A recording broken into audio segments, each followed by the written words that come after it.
Like I'm growing. I've been growing for 10 freaking years, dude. Everyone always talks about the basics, but we're not talking about those.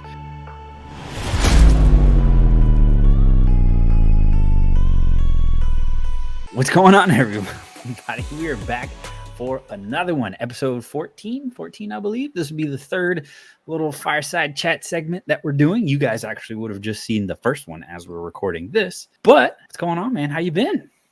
I'm good, man. I'm good. When you said another one, I felt like we were going to DJ Khaled. Another one. That's what it sounded I mean, that's like. basically what it's like. As we progress, 100%. They're going to get more frequent and more intense, better-ish, require more thought. I don't know. I don't know where it's going, man, but I love it. I will say this. It's going to be a little bit different because I'm not recording in my office. So I'm recording from out of town. So it feels a little bit weird to me, but who knows? Maybe that'll be the recipe for something fan-fucking-tastic. Honestly, it doesn't look bad. You have a nice, like, neutral, pretty much white background. I mean, you can tell what the stuff is, but it's not bad. It's better than what I got going on, so. It's all good, bro. It's all good, man. Everything's been good. Life's been good. How about you? I can't complain. I cannot complain, man. Staying busy, which is always a very, very good thing. So with our current episode 3 and this chat format, I think we've kind of come to the terms and the conclusion that we're just going to talk about something that's on our mind. So I think I can't remember if you went first last time or if I went first, but I just want to segue into something and we'll just go from there. But like, have you ever had a time, and this could be now, and this could be 10 years ago, where you kind of feel like your schedule is dictated by other people, or you feel like it's dictated by work. Like you don't get up in the morning because you want to get up in the morning and stretch and do yoga, go on a run, whatever it is, read a book.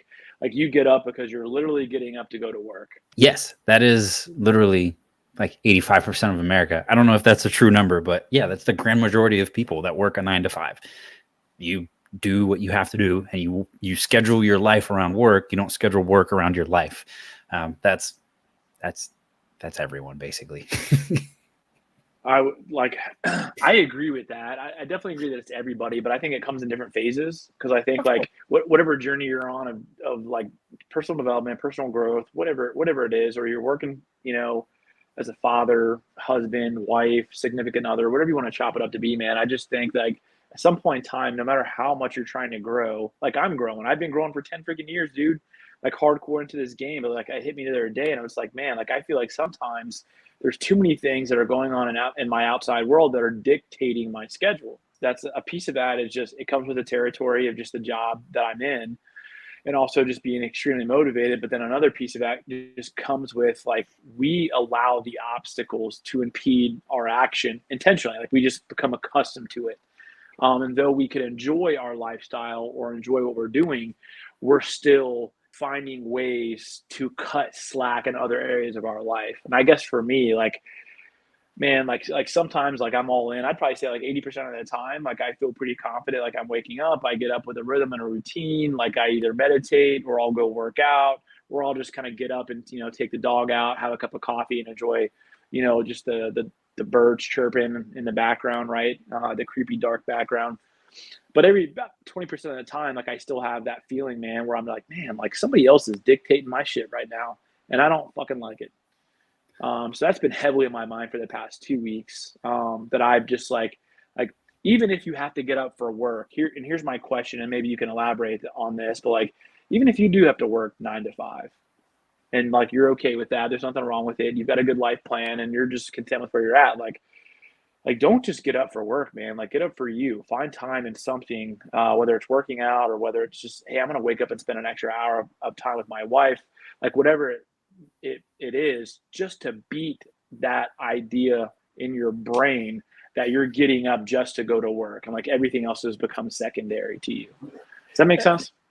That makes perfect sense. I don't know if that was a question, but I definitely do have something to kind of input into that because I was in that feeling very, very heavy when I was still working at Advance, and that's gone away because now my schedule is a little different. It's dictated by me. I do real estate, like I do the motorcycle stuff. So it's like I'm doing what I need to do, but it's not out of obligation to anyone else. And this happens from a personal level too.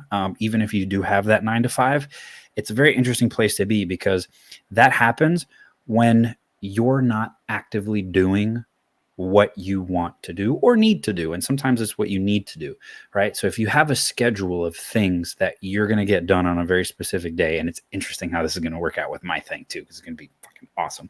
But if you have a schedule for things that you need to do on a day-to-day basis, or things that you're looking to accomplish, or things that you're looking to achieve, you make time for those things.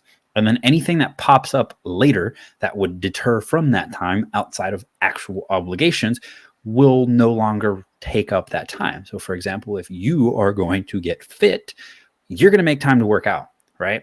Nothing's going to interrupt your gym time. Nothing's going to interrupt your food or your diet, because it is now your purpose to grow in that fashion. So, what happens is a lot of times, and this is exactly what was happening with me, is that I work my 9 to 5 and then I'd come home, but I worked my 9 to 5. So I don't feel like doing anything today, right? So I'm done for the day. I don't feel like doing chores. I do the mandatory stuff that I need to keep up the house and all the hygiene and all that kind of stuff. But really, I wasn't doing anything outside of that. I was going to work and I was coming home. So my time would be wasted on things, miraculously, whatever it was. It could be a person, a phone call, a text message, social media. All of my time would just be taken away from me, not because it was taken.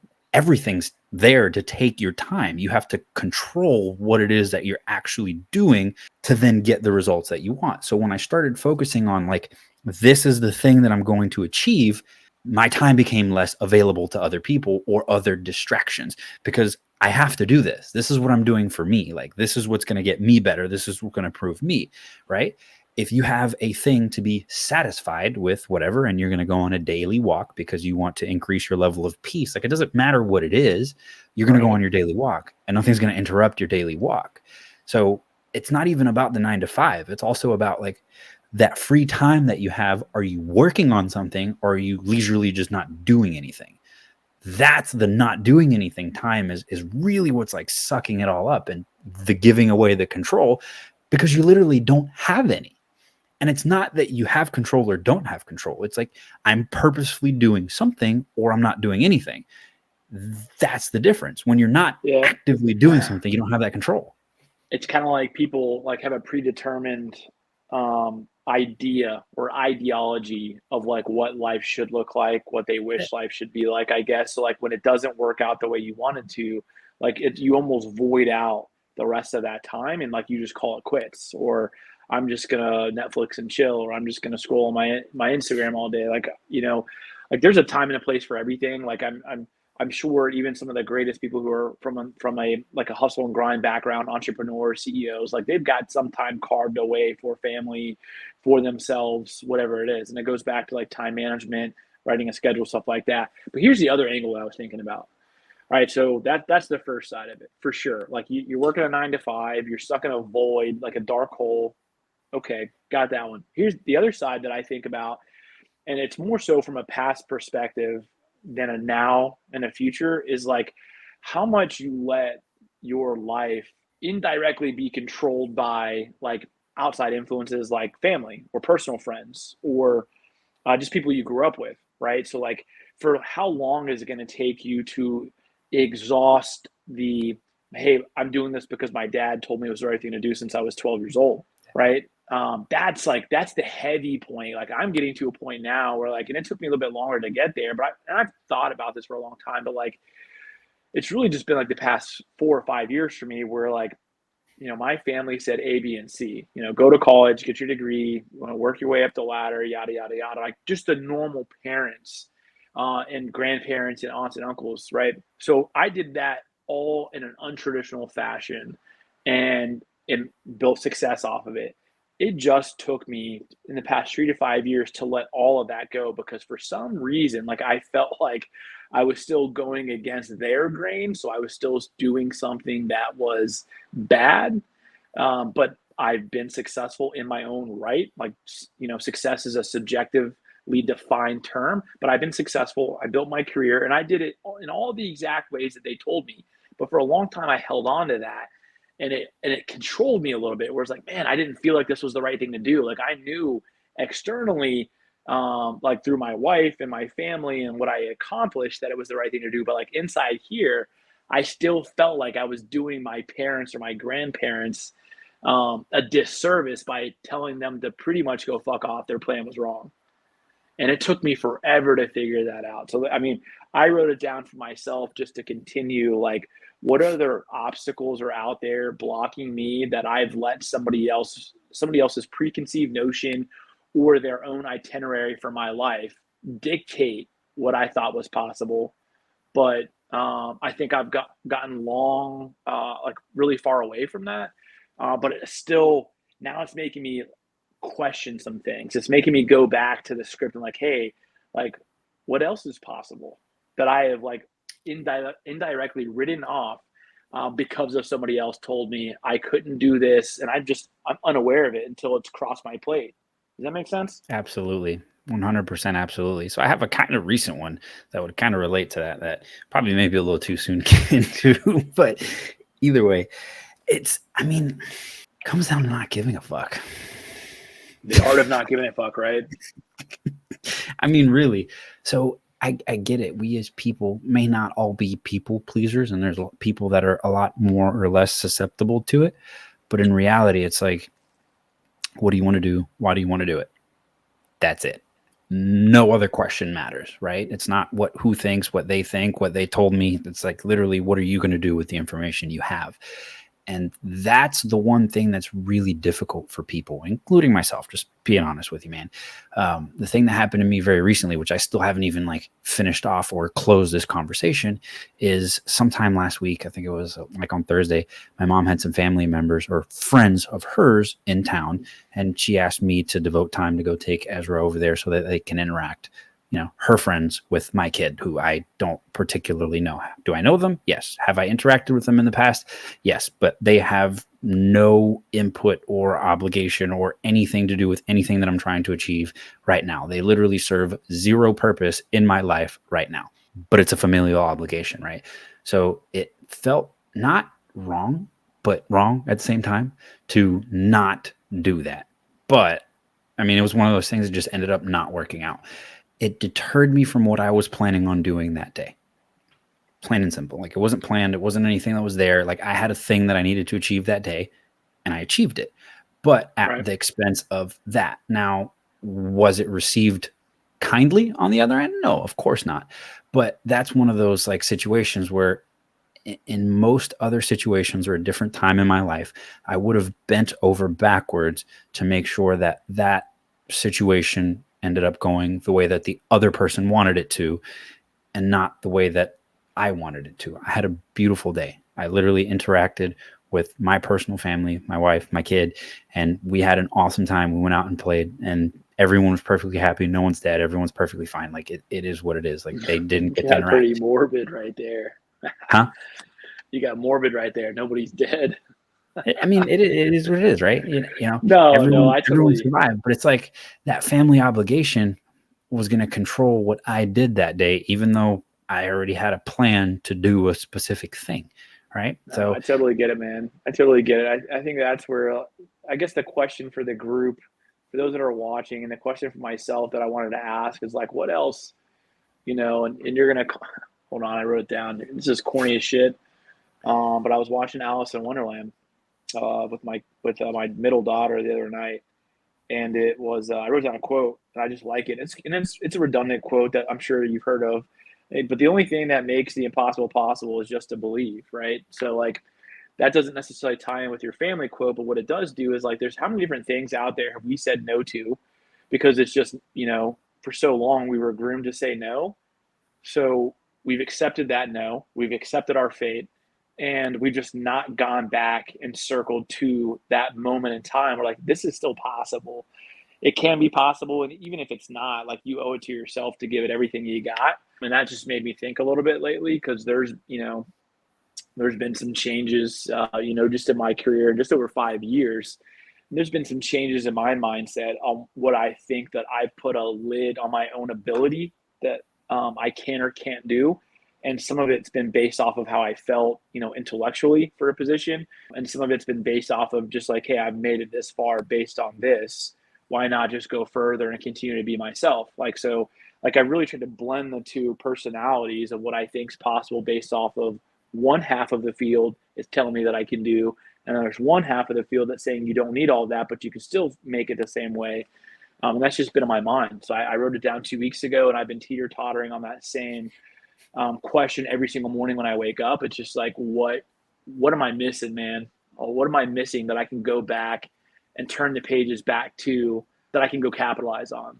So, and I think there's probably a lot of people out there that probably think the same thing, and they may not dive into it a lot, but that's my focal point over the next few weeks. And it's changed my point of view on just like everything, going out in public and doing different things that I would normally say no to, saying yes to things more often, and just seeing where it goes, and also just being more transparent how I feel. So to your point, like sometimes you just got to stand up and say, nah, I'm not going to do that. This is why I don't want to call it people pleasing specifically, but you feel like you owe it to some people to do a certain thing, and like you really don't, man. Like you can still respectfully deny certain things and respectfully disagree. And I feel like that piece alone, with disagreeing with people and giving your feedback and opinions on certain topics of why you feel like you can or can't be successful, is a lost art, man. And I'm trying to bring it back, because like for so long I just stopped arguing people on points of view and disagreeing because they get so tense on something.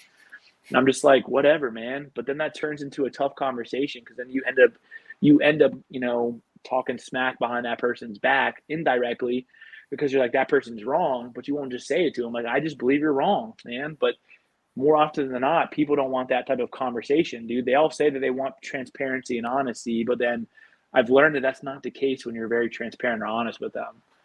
No, it's not. It's funny because those conversations become difficult because of how things are received, right? Like if you could tell someone something and they didn't react, like you would tell them. It's just the portion is like someone else is going to interpret what you said and then react to it. That's the problem. It's not what you're doing. It's the other person's opinion on what you're doing. That's the problem. Correct. It's not fact-based. There's no such thing as fact, man. It's all opinionated, and you can find evidence to support either opinion depending on how much content you read. I have this argument with my wife all the time. She'll argue me with something. I'm like, that's not fact. You can have two scientists. One scientist who will prove and be pro, and one scientist will be anti. And they could all write theses out the ass and documents and whatever you want to call them to support both point of views. That's why conspiracy theories exist, because somebody can find and point out all of the flaws in this logic, or all of the holes in this thing to create a conspiracy theory. That's why they all exist, and it's all anecdotal, man. So my wife is very headstrong in her opinion. So I'm just like, well, listen, there's no arguing that topic, because I'm not well educated in that topic enough to even give you my opinion. So I just take it and accept it at that, unless I want to go research it, and then I can go research it and then argue it. Otherwise, my conversation is null and void, because I don't have enough enough educational, opinionated information to support my point of view, right? So, but you're exactly right, man. People are very reactionary, and I myself still am, and was a lot more a long time ago. But like now, I'm trying to look at everything from all points of view to understand, like, hey, the reason why parents told us to do certain things is because that increased our likelihood of success, and they want what's best for us. Go to college, get a good job, work your way up, all that good jazz. Like that's just how they were taught. It was passed down. So like nothing my parents did to me. I mean, truthfully, if you look at like the success rate of a high school dropout and making something of their life, like statistically, the data does not support high school dropouts, right? But there's a lot of people who have been successful, who have been either a college or a high school dropout just because they had drive. But I don't think your parents are able to measure drive. No, my parents were like, yeah, sure. You don't know the real life until it smacks you in the face, right? And that's what my dad used to always tell me. You have all these dreams and this ambition and all that, and you want to hustle, but like until life punches you in the throat and kicks you in the stomach, you don't know what to do and how to get back up. And he's not wrong with that. But the one thing you can't measure is just like the sheer will of just getting your ass beat and getting back up again. And that is like a whole nother definition of knowing your child, man. So like everything my parents said to do was right, was the right thing for them to say. But I've figured all that out, and I'm still learning from that, right? But I am my own teacher. So the question I have, and I'll just go back to how I began, is like, what else am I saying no to that I shouldn't be saying no to? What other things am I still allowing to control the outcome from what I think internally, because it's all environment based up here. Like, what other things have I told myself no up here? So I stopped trying. So that is very hard for me to decipher right now. But I can tell you right now is like I'm removing so many different things just within 2 weeks where I woke up one day and felt it, and I've always felt a piece of that because I've been a rebellious person, but like heavily it was like a newfound birthing experience when I was like, oh my god, there's so many of the things that I think I lost for like 5 or 7 years that I'm just like, fuck this shit. I'm gonna keep going, man, and I'm gonna remove some fucking layers that I think that I built over time that I let people influence me on. I'm going to change my topic right here, right now, because it flows very nicely. Go. So this is a thought that I actually had the other day, and it flows really nicely. And I'm just going to kind of keep the conversation going because I had this realization. I don't have any notes on it right now because this is actually completely different. But the thought that I had was I was talking to Mita about something, and we were kind of explaining something, we were talking about explaining something to Ezra, right? And she made the pointing out to me that I was explaining it as though I know the information, which I know the information, therefore I'm explaining it. And she essentially said that go a little bit more basic. It was something related to baseball, right? She asked me a question, like we were talking about a double play, right? And then she asked me like, what kind of double? That's what it was. Yeah. So I was explaining a double play and the kids were playing at the field, yada, yada. They didn't turn certain double play. And then she was like, what kind of double plays? Like, what is a double play? I was like, well, you throw a second, then you throw a first. And then immediately my response was, but that's not really the only double play, right? You can go third to first, you can go home to first, you can do a bunch of different things. And I started explaining that. And she literally told me, she was like, hold on. What's the most basic double play? Second, first. That's it. Get that done first. Explain that, practice that with them, make them understand step one. I know that there's step 20, but make them understand step one. And I was like, this is one of those basic details that as you progress through life, you forget that you have to learn that one first. Right. And as we go through life, we are adults, and then the children don't know that, or younger people don't know that, or that fresh employee doesn't know that. And you've been working in the same field for 10 years, and you have a way of explaining things because you also have this 10 years of experience in this thing to where this person has none. Right. So I sat back and I was thinking, what is step one in regards to baseball? But obviously, me thinking about stuff, I realized that as a person, now that I've lived throughout 30 years of life, how many step ones do I no longer think about? Dude, I can tell you, oh my God, the ceiling for that question right now, like I only can resonate this most recently with just work. Like, there's been a difference in the retail environment, pre-COVID versus post-COVID, right? And then you have that lull time in between where certain segments of retail skyrocketed during COVID. I Yeah. understand COVID was a bad thing, but let's remove that for a second. And then, so a lot of people got promoted during that time frame. So I had a bunch of new managers who had learned during the peak of business, where business, like, people were just dumping money in a lot of retailers for no reason. So you didn't have to fight for sales. You didn't have to learn how to sell anything. It was just like you just show up, open the doors, bingo, we would start selling, and we'd hit budget for 2 years, right? So same concept now. We're post COVID.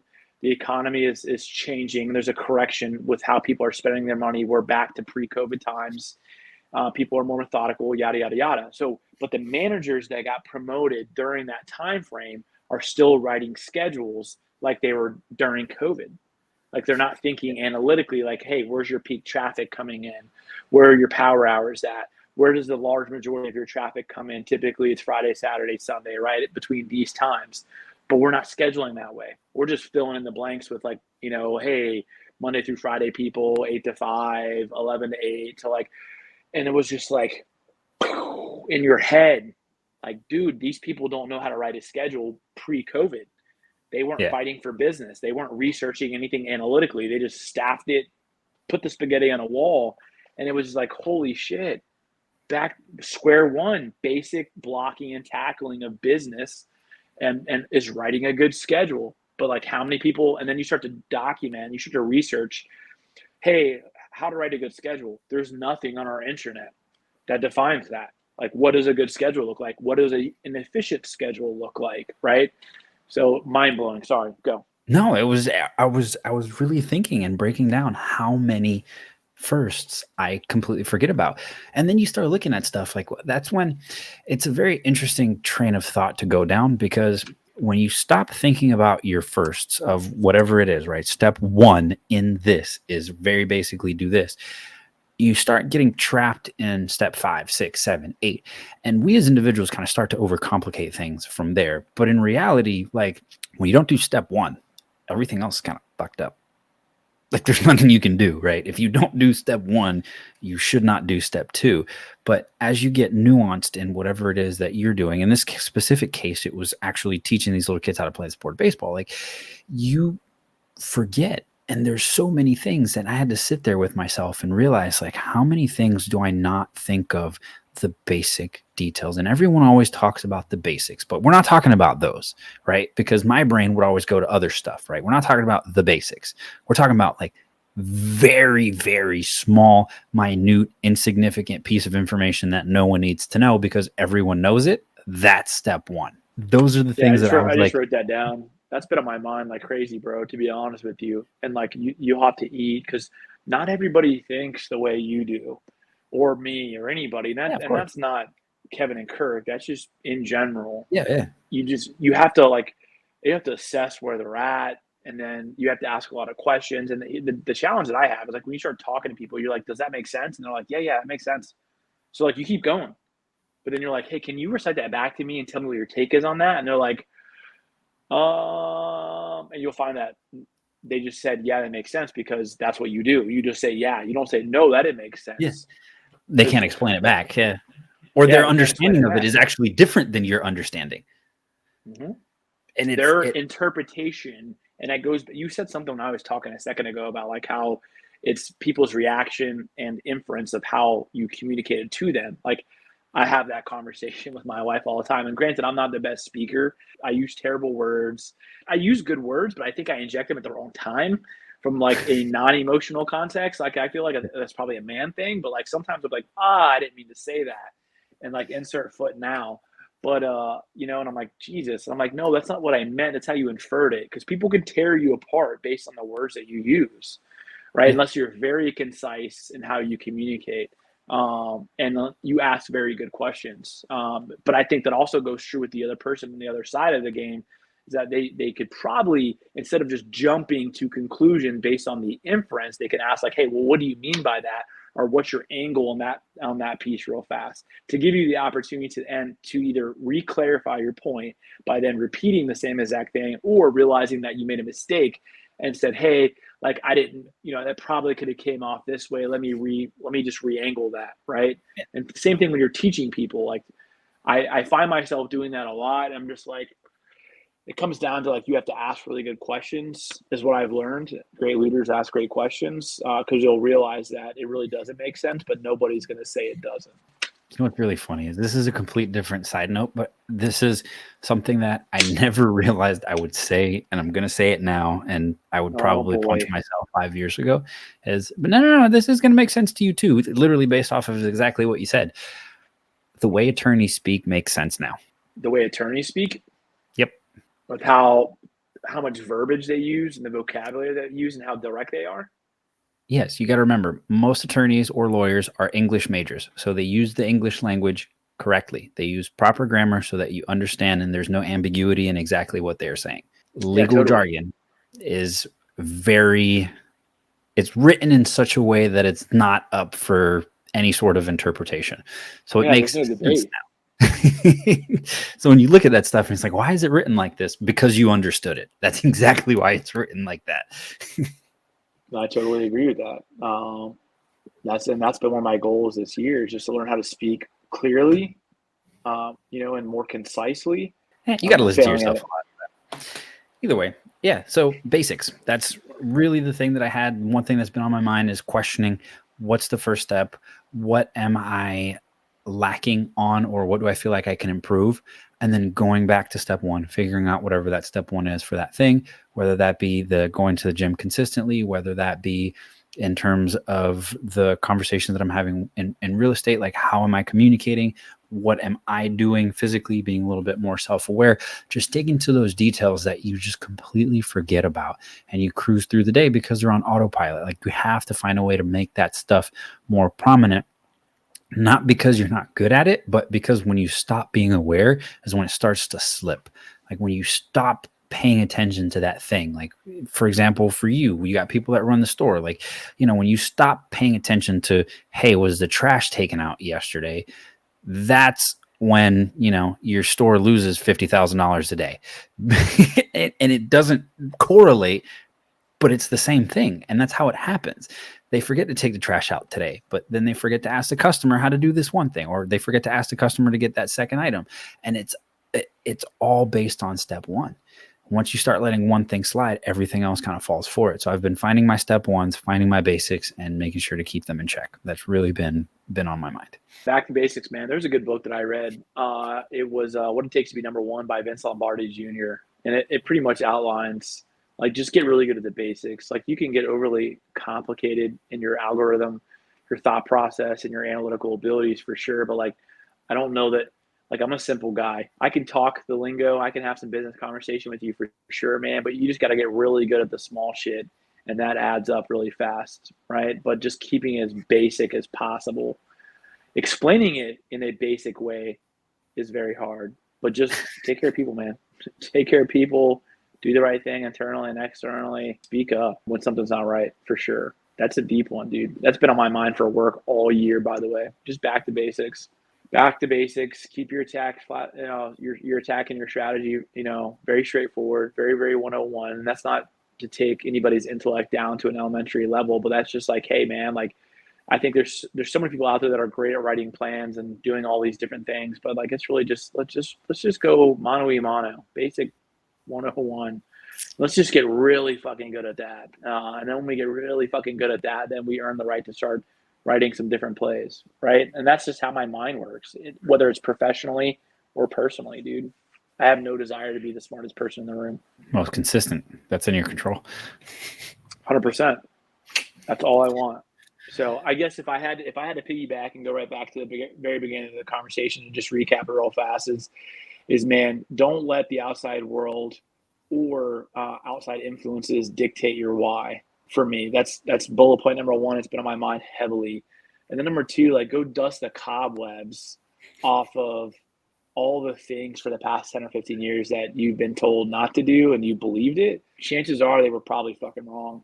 So you got to go back. You got to go back and dig deep. And then to your point, start at the fucking step one, because you probably overlooked something. If you did, and you gave up on it pretty quickly. But if you didn't, just go back, dust those fucking cobwebs off, open up and write chapter one, man, because there's a whole lot of fucking time left. It's crazy.